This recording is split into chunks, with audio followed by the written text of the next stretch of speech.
Okay दोस्तों, आज पासा पर बहुत ही महत्वपूर्ण वीडियो लेकर आए हुए हैं। हमारा टेक्निकल वीडियो तो चलते ही रहेंगे, लेकिन कंपटीशन के लिए बहुत इंपॉर्टेंट है रीजनिंग। ये रीजनिंग का मेरा पहला चैप्टर है। अगर आपको अच्छा लगेगा इसको शेयर लाइक सब्सक्राइब ज़रूर करिएगा। हमारे चैनल को सब्सक्राइब कर लीजिएगा, टेलीग्राम चैनल को ज्वाइन कर लीजिएगा।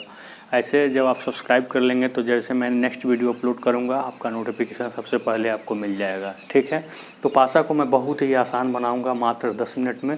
आप हमारे वीडियो को अच्छे तरीके से बस देखते रहिए। ठीक है, देखिए डाइस या पासा, जैसे आप लूडो खेलते हैं ना, जस्ट लाइक ए डाइस ही है वो पासा ही है। तो उसमें दो तरीके के पासा होते हैं। एक होता है आपका मानक पासा, जिसको हम स्टैंडर्ड डाइस कहते हैं। मानक पासा क्या होता है कि उसके ऊपर सतह और निचले सतह का एड में योग हमेशा क्या होता है, 7 होता है। जो आप लूडो खेलते हैं वो जो छक्का होता है ना, उसको जो स्टैंडर्ड डाइस ही है।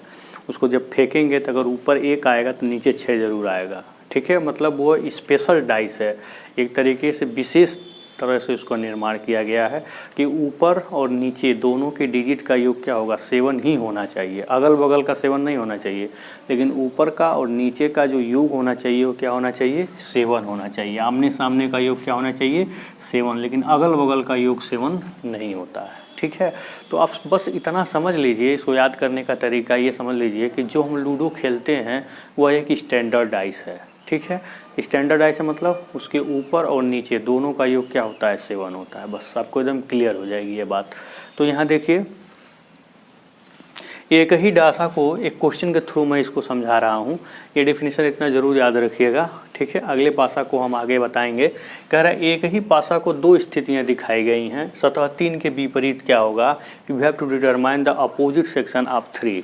ठीक है, इसका मतलब क्या है कि एक ही पासा है, मतलब आपने लूडो को उठाया फेंका तो ये आ गया। ठीक है, फिर उसको डिब्बा में रखा, फिर उसी को फेंका तो ये आ गया। मतलब पासा तो एक ही है, लेकिन उसकी 2 स्थितियाँ दिखाई गई हैं। तो किसी भी स्थिति में अगल बगल का योग 7 नहीं होना चाहिए। किसके लिए, स्टैंडर्ड डासा के लिए। किसी भी स्थिति में ऐसा नहीं है कि एक में नहीं है तो दूसरे में नहीं है, पहले में है तो कोई बात नहीं, ऐसा नहीं है। क्योंकि एक ही है आपके पास पासा, उसी की विभिन्न स्थितियां हैं। ठीक है, तो किसी भी स्थिति में अगल बगल का योग 7 नहीं होना चाहिए in the case of standard dice. क्यों, क्योंकि उसके आमने सामने का योग 7 होता है। इस बात का जरूर ध्यान रखिएगा।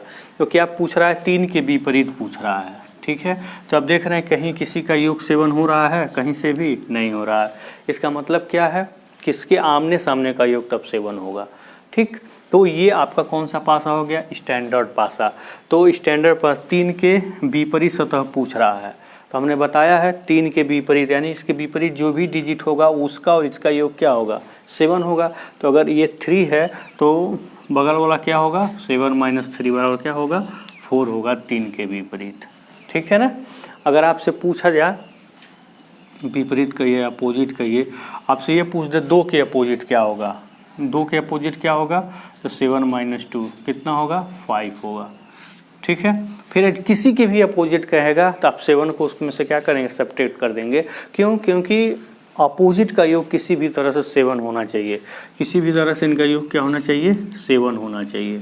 इसीलिए ये स्टैंडर्ड पासा का क्या है, एक फार्मूला है। तो स्टैंडर्ड पासा में सिर्फ केवल यही क्वेश्चन पूछे ही जाते हैं और इसमें कुछ नहीं है। ठीक है, तो स्टैंडर्ड पासा यहीं समाप्त हो गया।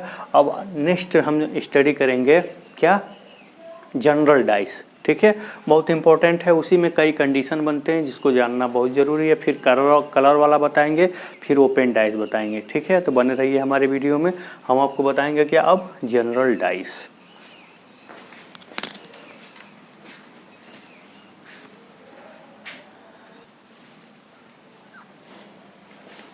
हाँ, तो बच्चों ये देखिए, ये आपका क्या है, जनरल डाइस है, सामान्य पासा है।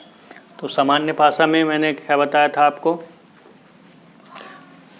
अगल बगल का योग क्या होना चाहिए, इसमें 7 होना चाहिए। आमने सामने का योग 7 नहीं होना चाहिए। This point is very important related to this topic. अगल बगल का योग क्या होना चाहिए, 7 होना चाहिए। अपोजिट का योग को जी 7 नहीं होना चाहिए। तो इसमें देखिए, इसके कई कंडीशन है, कई कंडीशन के क्वेश्चन इसमें आते हैं। तो पहला है, एक जब कोई सतह समान ना हो। ठीक है। इसमें कोई भी सरफेस जो है इक्वल जब नहीं रहेंगे तब कैसे उसको सॉल्व करेंगे। देखिए 5 और 2 को ऐड करेंगे तो 7 हो जाएगा, या 3 और 4 को ऐड करेंगे तो 7। ये कोई ज़रूरी नहीं है कि दोनों में हों, इसकी जितनी भी स्थितियाँ दिखाई गई हैं किसी भी स्थिति में अगर इसमें आप 2 का योग अगर 7 हो जा रहा है तो वो क्या हो जाएगा, जनरल पासा हो जाएगा। तो वहाँ आप पहला वाला रूल एकदम भूल जाएंगे, ठीक है। तो कंडीशन देखिए, कोई भी इसमें सरफेस इक्वल नहीं है तो सब एक दूसरे के अपोजिट हो जाएंगे। 1 का अपोजिट 3 हो जाएगा, 2 का अपोजिट 4 हो जाएगा, ठीक है। अब 5 का अपोजिट क्या हो जाएगा, 6 हो जाएगा। तो 5 का अपोजिट क्या हो जाएगा, 6 हो जाएगा, ठीक है। बहुत ही सिंपल है। कब कंडीशन क्या है ये है, जब कोई भी स्थिति समान नहीं हो तब, ठीक है। पूछ दे इसमें 2 का विपरीत क्या होगा तो 4 होगा, 1 का विपरीत क्या होगा 3 होगा। आमने सामने जो होंगे एक दूसरे के विपरीत ही होंगे, ठीक है। यह पहला कंडीशन मैंने बताया। अब नेक्स्ट वीडियो में दूसरा और तीसरा कंडीशन मैं बताऊंगा।